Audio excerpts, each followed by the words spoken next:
I would like to tell you a few personal stories about what I like to call the danger of the single story. I thought about this when I left Nigeria to go to university in the United States. I was 19. My American roommate was shocked by me. She asked where I had learned to speak English so well and was confused when I said that Nigeria happened to have English as its official language.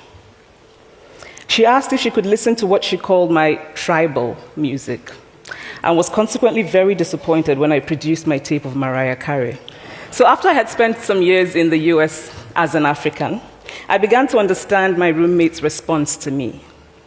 If I had not grown up in Nigeria, and if all I knew about Africa were from popular images, I too would think that Africa was a place of beautiful landscapes, beautiful animals, and incomprehensible people fighting senseless wars, dying of poverty and AIDS, unable to speak for themselves, and waiting to be saved by a kind white foreigner.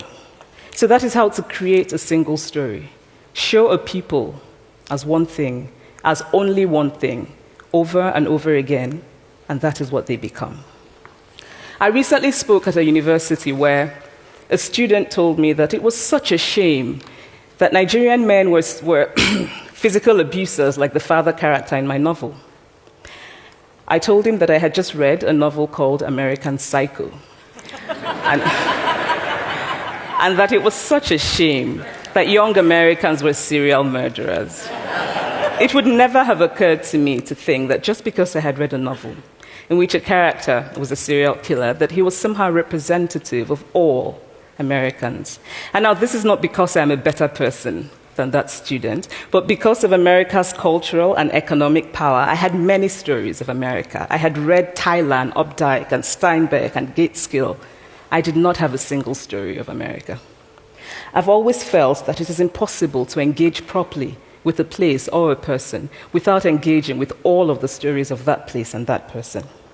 The consequence of the single story is this: it robs people of dignity. It makes our recognition of our equal humanity difficult. It emphasizes how we are different rather than how we are similar. Stories matter. Many stories matter. Stories have been used to dispossess and to malign. But stories can also be used to empower and to humanize. Stories can break the dignity of a people, but stories can also repair that broken dignity.